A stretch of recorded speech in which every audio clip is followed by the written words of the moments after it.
Hey, and welcome to the Board with Life news for July 29th. Today we're going to talk about the games Night Eternal, Cave Evil, the Doom that came to Atlantic City, and the Kickstarter for Chaos Alchemy.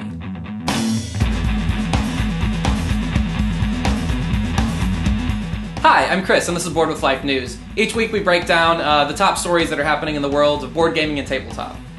This week, one of the big stories is HBO and Cryptozoic just announced that they are going to release a game called Night Eternal, which is a game based off the popular TV show True Blood. It's a card game where you're vampires fighting for control of different factions, whether the authority or the monarchy. It sounds like a game that my girlfriend might be interested in, and I'm always trying to get my girlfriend. The only true girlfriend is darkness that resides within my soul. The independently published game Cave Evil is now available for pre-order. This is the second printing of the game.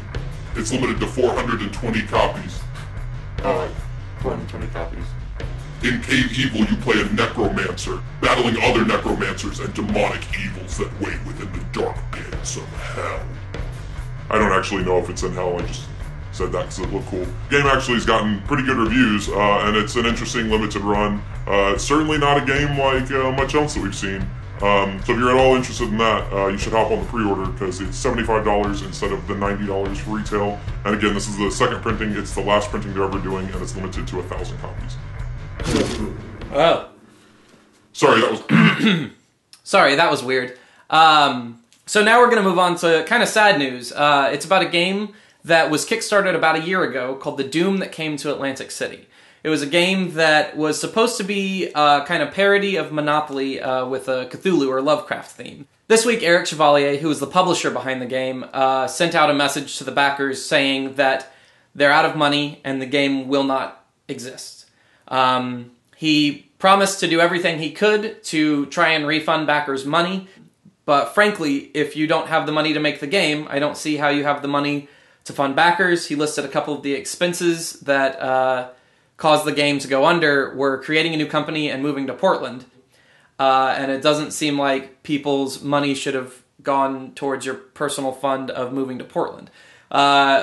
It is extra problematic because all along the way he's been having updates and it's kept being delayed, but all of them have been positive and all of them have been saying the game's moving forward as planned.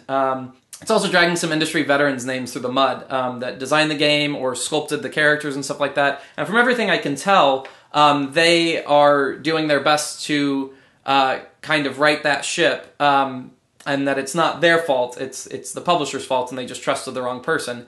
But it just kind of goes to show that Kickstarter is slightly a risky endeavor. It's not a normal pre-order. You're not working with proven companies sometimes. Technically, he is legally obligated through Kickstarter to deliver the goods promised. However, that isn't going to happen, and I don't see anybody suing him over the $75 for the game or whatever. It's certainly not the first game for this to happen to. There are other games that have been delayed for up to a year or more, and I'm sure it won't be the last. It's going to be interesting to see how this affects the board game community on Kickstarter moving forward and the board game in general.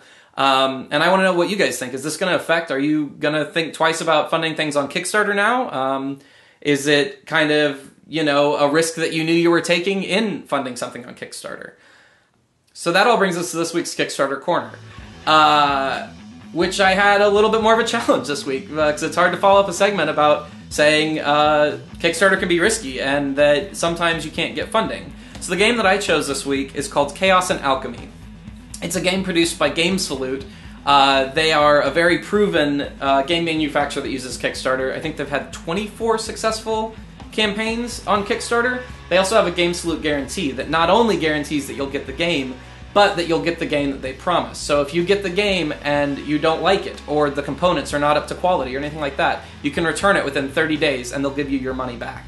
Chaos Alchemy is a dice and card game that's actually had a run before in very limited quantities. So it has a good Board Game Geek rating, so you actually know that you're getting a game that works, that has been produced before, and it's by a company that has been very reliable on Kickstarter. So if you're interested in backing that game, that sounds like about as guaranteed an investment as you can make on Kickstarter. Gross. So, that's Board with Life news for this week. Make sure you subscribe to keep up to date with all the newest in board gaming news. We have sketches coming out constantly. We have our series coming up in the very near future. We're about to release a trailer for that, so look forward to that.